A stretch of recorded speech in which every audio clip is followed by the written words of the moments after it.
The morning Karen tried to evict me from my own dock started like any other. Calm water, a lazy sun, and me, with a steaming mug, watching the lake glitter. Then the storm arrived, not from the sky, but from the shoreline. Karen came down the path like she owned the horizon, oversized sun hat, clipboard clutched like a scepter. She shoved a bright yellow envelope at my face and barked that I had 24 hours to vacate my dock or face crushing fines. My dock, the one I'd built with my own two hands. For a long second I listened. Her voice ricocheted across the water, loud and sharp. But behind the tirade, something in me smiled. I knew, before she did, that the balance of power was about to flip. While she aimed to strip me of my peace, I was about to take away something she loved even more. My name is Jack. I'm 58, semi-retired, and for the first time in decades, I thought I'd found a little peace. 35 years of construction work, scrimping, and raising kids had finally earned me this lakeside home. It wasn't a mansion, but every board on that dock had my sweat in it. That dock was more than wood and nails. It was my front porch, my quiet at dawn, the place where I taught my grandkids to tie knots and skip stones. It was freedom. The community had seemed picturesque once. Neighbors who waved, tools lent without a second thought, summer grills, and the occasional pie on a doorstep. Then Karen moved in, mid-40s, always overdressed for a lakeside stroll, sharp lipstick, and the kind of confidence that reads like entitlement. She'd styled herself the HOA's queen and wore the title like armor. Her house was the biggest on the block, sterile, perfect, and loud with wealth. Parked in front, like some trophy yacht out of place, sat her oversized boat. She polished it like she polished her reputation and somehow always parked it just a fraction too close to my dock. Sometimes I could swear I'd hear fiberglass tick the boards at night, like it was nudging. Before she targeted me, the lake had been ordinary and kind. Old Bob grilled next door, the Martins brought pies, and we traded fishing spots instead of court filings. What made me a target was simple. I didn't bow. I'd built my dock with county permits, followed the rules, and had an inspector's sign-off tucked in my drawer. To Karen, that didn't matter. If it hadn't passed her clipboard, it was a crime against community standards. She had a taste for projects that didn't include fixing potholes, maintaining the park, or minding her own violations. She liked breaking people. She liked control. And most folks, weary of her sharp tongue, folded. They paid fines, trimmed hedges, and let her have her crown. But I'd worked job sites where men lost tempers and men lost paychecks. I wasn't bred to bow to a clipboard. The mistake Karen made was thinking I would. Bullies are the same at every age. Kids stealing lunch money, foremen screaming on a site, HOA presidents handing out violation letters. They thrive on fear. They crumble when someone refuses to bend. Karen thought her title made her untouchable. She didn't know she stood on rotting planks. The first official shot in this war didn't come from her mouth. It came wrapped in that yellow envelope, dropped in my mailbox like an accusation. I remember holding it, the coffee steaming on the railing, and feeling that old familiar rush of anger. Inside, unauthorized structure, dock not in compliance with community standards. Must be removed within 30 days or fines will apply. Removed. I nearly spat coffee across the boards. I had the county permits, the inspections, everything filed and legal. This wasn't about compliance. This was about control. Karen's signature scrawled at the bottom like a victory flag. HOA President. Bold letters.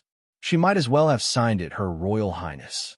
I walked down to the dock with the letter in my hand and let the sun off the water calm me. Ducks bob by clueless. I held the word unauthorized up against the inspector's stamp in my head and felt the absurdity.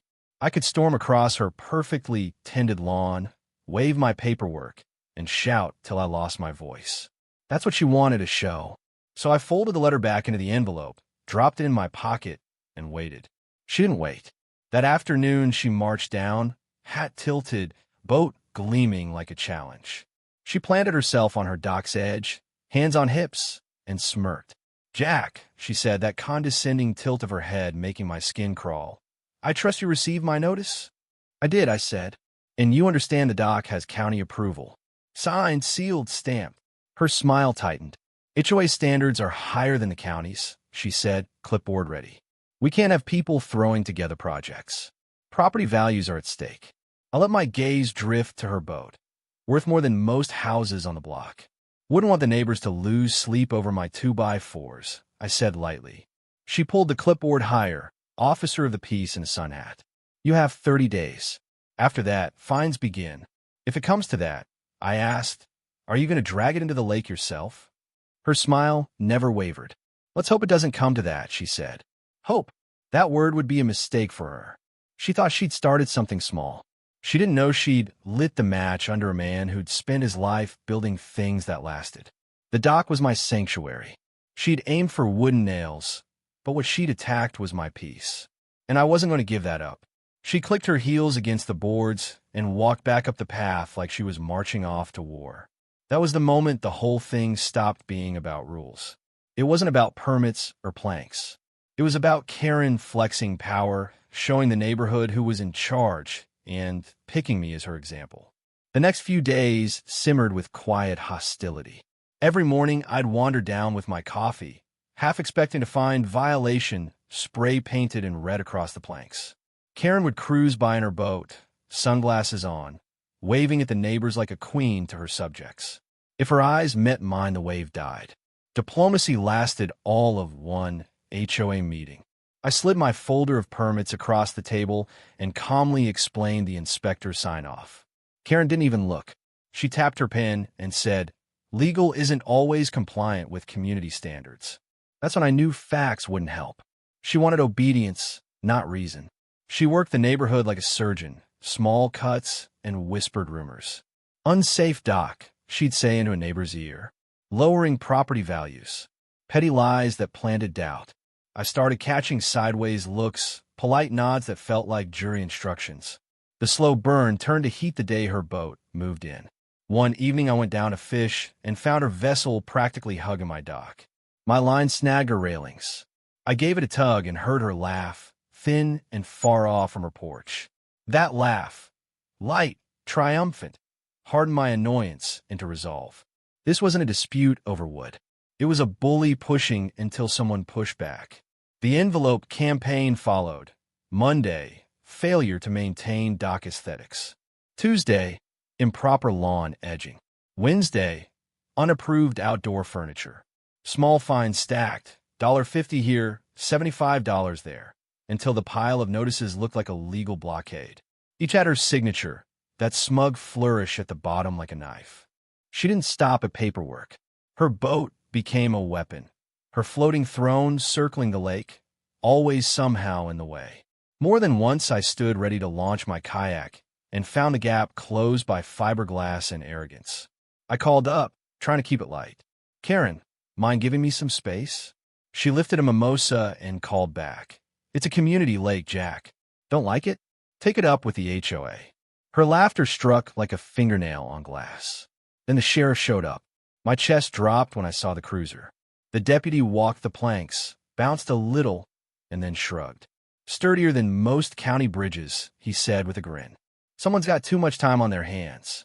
No mystery who someone was. At the next HOA meeting, Karen took the podium like a prosecutor. She waved photos and said my dock was unsafe, unsightly, a hazard to property values. I stood, handed over the county permit, and pointed out the law. She answered with the HOA's vague higher standards language. "We set standards," and the room murmured. I leaned in and said, low enough only she could hear, "You're not protecting values, Karen. You're protecting your ego." For a flicker, her smile cracked. Then she tapped her pen and adjourned the meeting. "You have until the weekend," she hissed at the doorway. "After that, I'll see to it myself." That was a declaration, not a warning. When people like Karen run the room, they don't imagine someone is reading their own script. They only assume everyone else is. So I read the bylaws. I pulled down the fat binder, the one most folks never open, and I hunted. Sections blurred until a line snagged me. All watercraft must be registered with the HOA and state authorities. Unauthorized storage or docking of unregistered vessels is prohibited. I felt the hook. Karen, of all people, forgetting paperwork? Unlikely. Still, the thought nagged. The next morning, I walked into the county clerk's office, a beige room, buzzing fluorescents, tired clerks, and asked about her boat registration.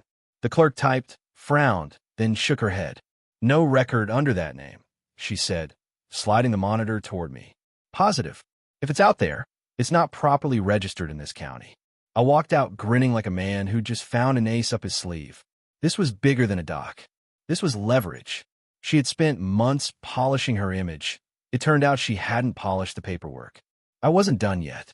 I kept flipping through the bylaws until the paper cut my patience. Doc extensions must be pre-approved by the board. I'd seen Karen's extension. Not a step up, but an entire pier with a little seating alcove she used for weekend parties. No board vote in the minutes. Not once in 5 years. It fit too neatly to be coincidence. Then Bob, the quiet neighbor who never stirred the pot, shuffled over while I was fiddling with a reel. "Jack," he said low, "she's been keeping her boat tied up on HOA property. That corner belongs to the association, not her lot." My hand slipped. Bob shook his head. "She bullies everyone, so nobody says a thing. But the rules are clear. Unauthorized use of HOA land. Unregistered boat. Unauthorized dock extension." Each piece snapped into place like dominoes. I started documenting everything. Photos, measurements, timestamps, the boat tied where it shouldn't be, her dock's unapproved footprint, the nights it bumped against my planks, so close I could have reached out and touched fiberglass. I organized it into a binder like a contractor assembling blueprints for demolition. The more I found, the calmer I got. Her power came from intimidation. Mine now came from evidence. One afternoon, she swaggered by in oversized sunglasses, lips a bright slash of red, clipboard in hand. "Enjoy your dock while you can," she called, smirking. I raised my mug. "Hope your boat's registered, Karen," I said. For a fraction of a second, her armor trembled. Then she snapped the smile back into place and stalked off. That twitch told me what Bob had confirmed. She'd overreached. Her response was predictably loud. A final notice shoved between my porch boards in block letters. Eviction. Remove dock immediately. Enforcement pending. She wanted the word to land like a guillotine. I laughed when I read it, but the word stuck, heavy and ugly. She wasn't just after timber now. She wanted to scare me into surrender. She called an emergency HOA meeting, flyers on every mailbox. Emergency session. Non-compliance threatens property values. Translation. Come see the public spectacle. I arrived early, binder under my arm, and sat back while gossip buzzed like a broken fluorescent. Karen entered like a general. Red blazer, clipboard, performance ready. She laid out photos of my dock like damning evidence. Unsafe, unsightly, a threat to the neighborhood's reputation. A few hands clapped. Bob tried to speak up. "That dock's sturdier than most around here," but Karen cut him off with a glare. When she finished, she demanded legal action to force removal. The room started to tilt her way. That was my cue. I rose slowly, walked to the front, and set the binder on the table. "Funny you mention rules," I said calm. "Because I read them." The air changed. I flipped to the sections I tabbed. All watercraft must be registered with the HOA in the county. Unauthorized docking on HOA land is prohibited. Dock extensions require board approval. I laid out the clerk's printout, showing no county registration for her vessel. I showed the absence of any minutes approving her dock.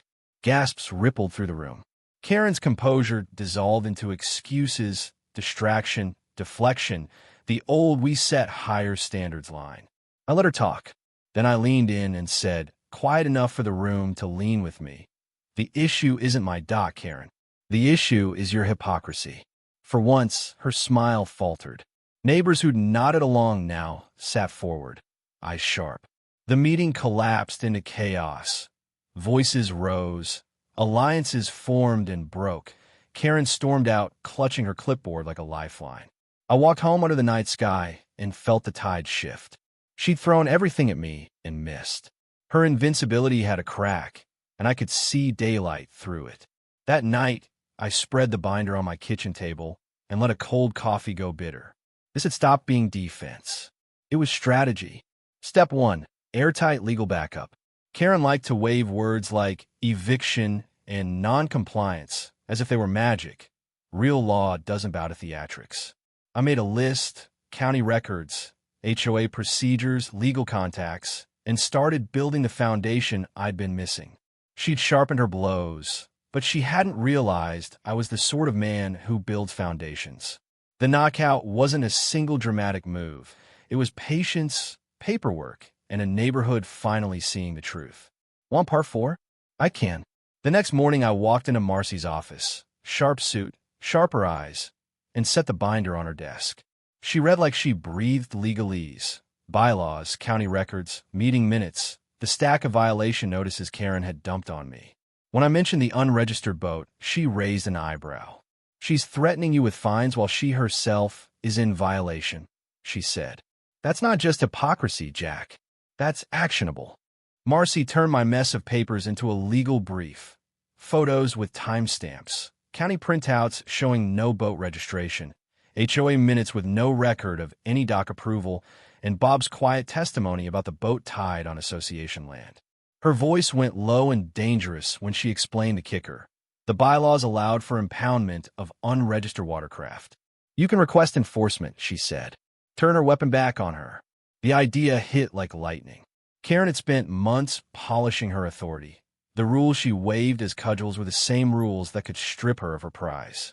But law without people is little more than ink on paper, so I started talking. Slowly, neighbor by neighbor, the hush broke. Over coffee with the Martins, while helping Bob resurrect a stubborn grill at the bait shop between aisles of lures, I laid out the facts. At first, folks hesitated. Karen's reign had been long and efficient at scaring people into silence. But proof is heavier than fear. Once they saw the binder, the nods came. About time someone stood up, Bob muttered. Others shared petty cruelties Karen had imposed for years.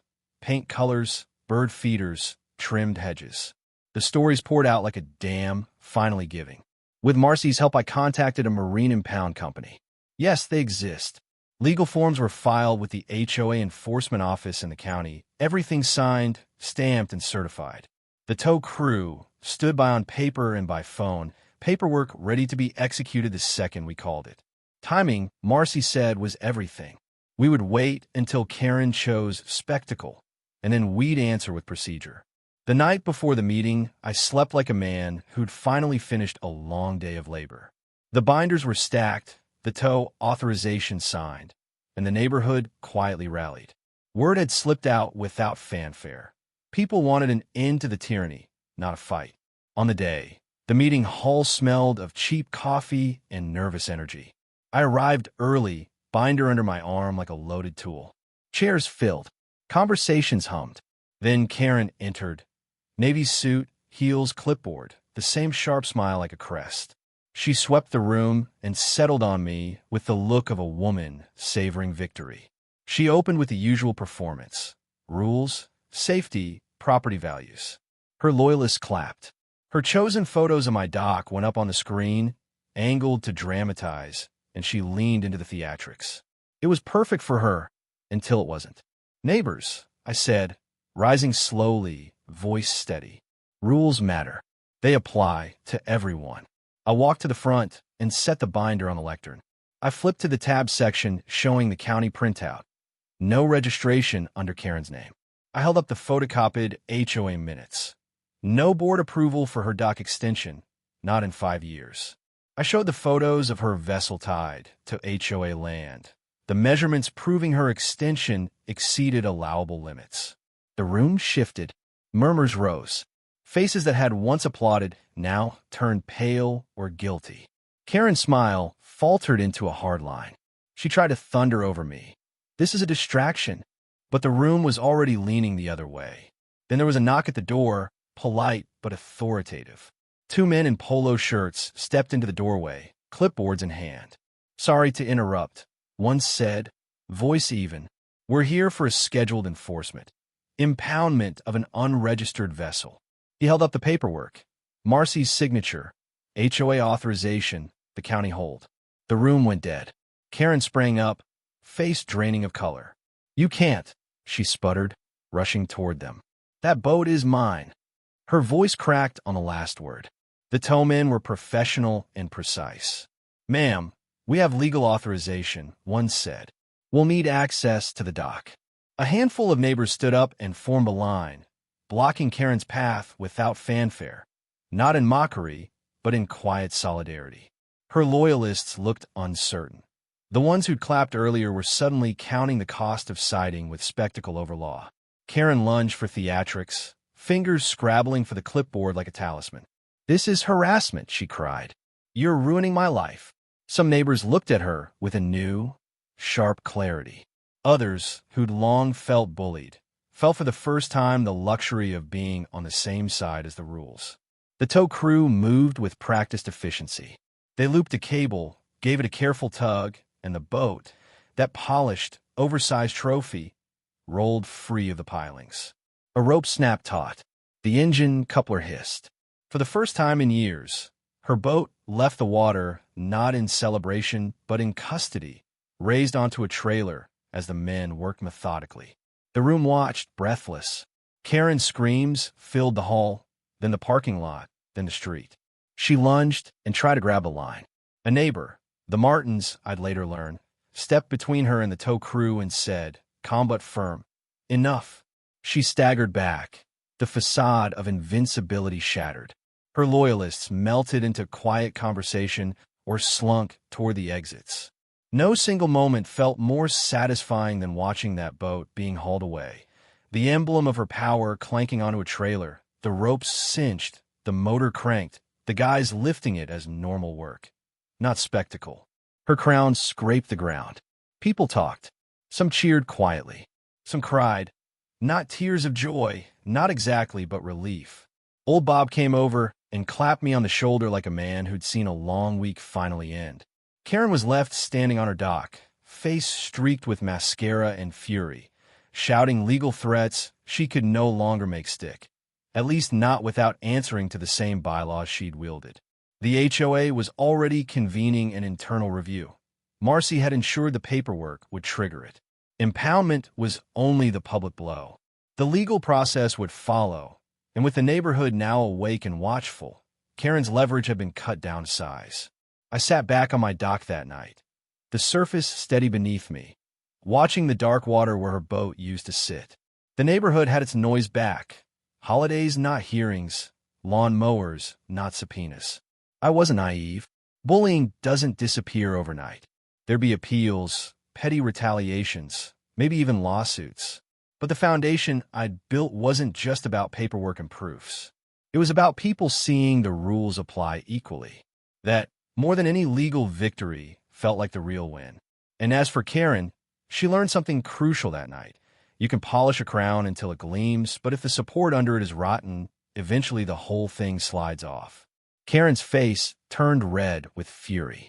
"You have no right," she screamed. The taller towman calmly lifted a clipboard. "Unregistered vessel, ma'am. Filed under HOA Enforcement Authority. We're just doing our job." Karen's eyes snapped toward me, wild, desperate. "You did this." I raised my coffee cup because, yes, I brought one, and took a slow sip. "You're the one who said rules matter, Karen," I said.